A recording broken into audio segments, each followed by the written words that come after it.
Hello friends, నేను మీ village boy Chandrani. నేను ఈరోజు మా విలేజ్ లొకేషన్స్ చుట్టుపక్కల పరిసరాలు చూపించడానికి నేను ఈరోజైతే పక్కనే ఉన్న గుట్టపైకి అయితే ఈరోజైతే వచ్చేసాను. అక్కడి నుంచి మా విలేజ్ ఎలా ఉంటుందో మీకు ఒకసారి చూపిస్తాను, చూసేయండి. ఒకసారి అయితే చూడండి, విలేజ్ పక్కనే పంట పొలాలు, కొండలు, మధ్యలో విలేజు ఎంత బాగుందో చూడండి ఒకసారి. ఇప్పటి వరకు అయితే మా విలేజ్ అయితే చూపించాను. అలాగే మా ఊరు దగ్గర చెరువు ఉంది, ఆ చెరువు దగ్గరికి వెళ్ళి చూద్దాం రండి.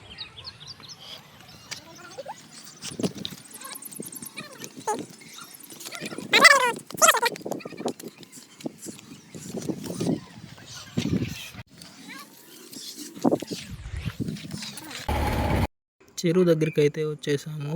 ఇక్కడ చూడండి ఎంత అద్భుతంగా ఉంది. చెరువు, కొండలు అన్నీ చూడడానికి చాలా బాగుంటాయి. మా విలేజ్ లొకేషన్స్ మీకు నచ్చినట్టయితే లైక్, కామెంట్, సబ్స్క్రైబ్ చేసుకోండి.